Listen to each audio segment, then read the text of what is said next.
Alright, you guys, and here I am in a Kia Rio.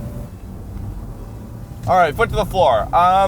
This is a 1.6 liter, making 138 horsepower at the crank from the factory, and that's exactly where this is at now power-wise, but a little company called Evilla Motorsports has gone ahead and done a few modifications to the chassis to kind of improve the handling and how the car feels as a street car.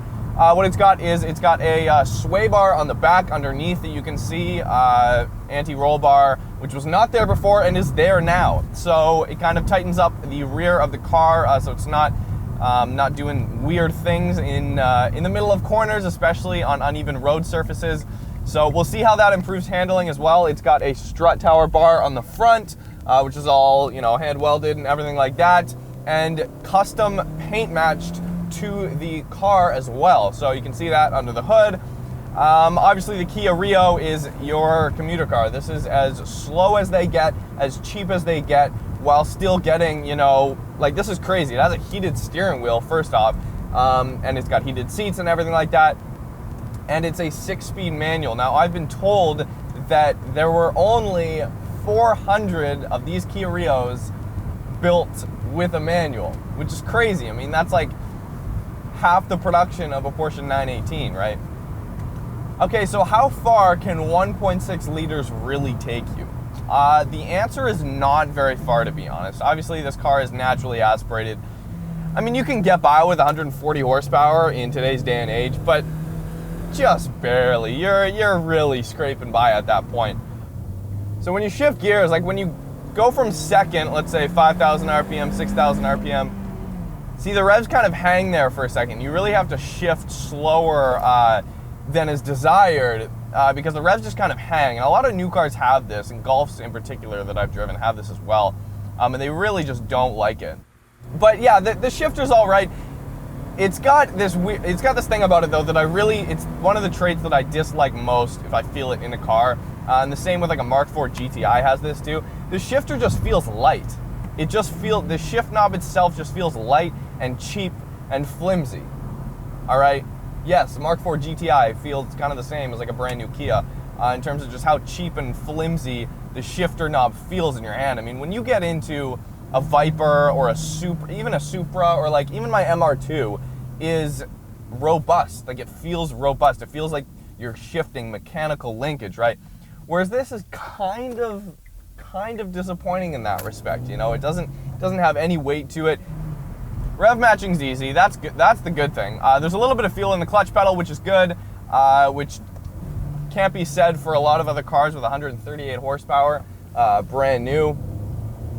It's got Michelin Pilot AS3s on it, so nice sticky tire, brand new tires on this thing. And as far as handling goes, it's pretty fine so far. It kind of reminds me of a first-gen Miata in the sense that it is a momentum car. You have to have your foot to the floor basically the entire time you're driving. Hello, my name is Miguel Gaspi, and I'm a student studying at Douglas College in the Marketing Practicum program. And we're here with Roads Untraveled, just taking a drive with the Kia Rio SX 2013. So what's been done to the car is that with Evilla Motorsports, our professor actually has invested a lot of time in getting the strut bars and torsion bar done. Pretty much it's still running stock, so everything but the suspension, that's where he really started with off. And then he said he was talking to him the other day actually, and he's planning on doing some more things with the brakes and the engine and whatnot. So Evilla Motorsports is actually based in California by Eli Evilla, and what they do is they pretty much do engine dynamics, driver feedback, and they pretty much have parts for the average daily driver and just for people who want to race cars and whatnot. I think like if you were to take it without the parts before, probably do a lot of chattering if you were to drive into a curve really hard. But I think with the parts that from Evilla Motorsports, I think it just invests in overall just the drivability of the car, so it's just increased now and just better for me as a student, especially just because it's a cost-effective car. What I'm finding about Kia Rio, what's good about this car, probably my favorite thing about this car, honestly, or the idea of modifying this car, is that it doesn't draw any attention. you look at a Kia, or at least I would look at a Kia and I would laugh. No offense to you, Matthew, I know this is your car and you drive this car. It's a good car. There's nothing wrong with this car. It's a very good car. It's a good momentum car. It can be fun. It's got a stick. It's got everything you want. The color's fine. It looks pretty good. Very practical. But regardless, as a car enthusiast, I would still laugh at a Kia Rio. How can you not, right? That being said, the weight transfer and everything in this car is pretty great. And for something that isn't even a hot hatch, like it's just a hatch, it's not even a hot hatch, it does some things good, you know? Power really starts picking up around $4,000, and when I say really picks up, I mean it's there at $4,000. Below 4, there is zero power. You do not want that, but kind of around 4,000 RPM right there to the floor, and third gear, as we're about to find out, will take you to, geez, that's 130, and that was not the top of third gear. Top speed is at the top of fourth. This has actually been delimited. I think it's limited for the North American market at about 180 kilometers an hour, which isn't a problem. I think it goes to about 200 now, which is generally my safe limit for the street when I'm driving somebody else's car. But honestly, it's not like 140 horsepower. It's fine. With an exhaust and an intake and stuff, this is super restricted from the factory. So with those things, yes, you could probably hit like 140 at the wheels versus 140 at the crank, which is totally fine considering an MR2 turbo stock came about 200 at the wheels. So to get this to 140 at the wheels, not the end of the world. Yeah, steering is not what I would call confidence inspiring. It's got some decent weight to it, but again, it's kind of the same complaint, honestly, that I had with the GT500 we drove down in San Diego recently, and that is just it basically elastics back to center when you let go. And I know, obviously, if you're driving a car and you take your hands off the wheel mid-corner, it's gonna go back to center, like it's gonna naturally want to. But in most cars, or in like a proper driver's car, that will come just because of the friction to the road and everything. This feels like there's something actually pulling on the wheel itself to give it like an artificial boost.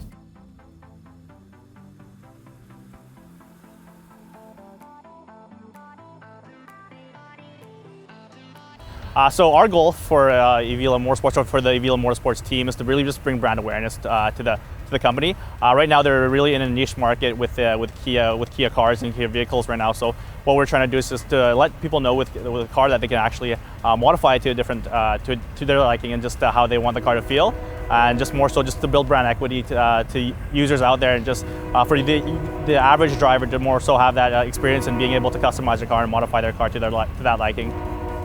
So he actually does a lot of test driving himself for his Kia Rio. He definitely puts his money where his mouth is, and in a sense, all the parts that have been installed into this car have been handmade and handcrafted by him. So definitely the quality is there as well.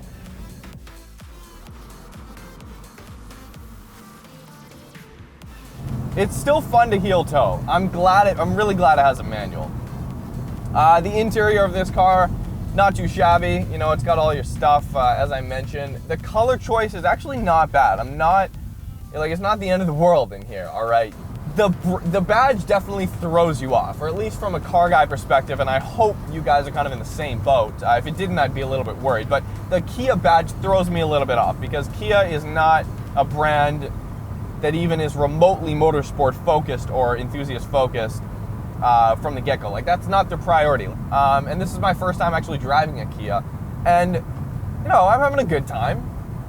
It's a Tuesday morning, okay, there's no one on the road, and I'm foot to the floor hitting red line in a manual transmission car, you know?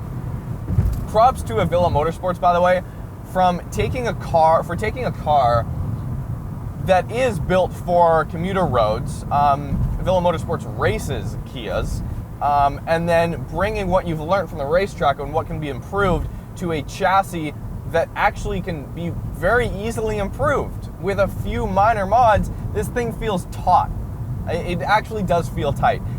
Anyways, you guys, thank you so much to Matthew over at Douglas College for coming out here. There's a few students here for the marketing program.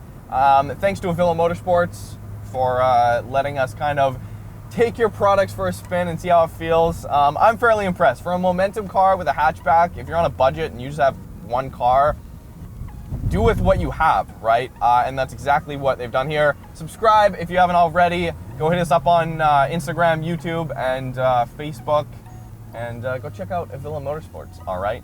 Thank you guys. We will see you very soon.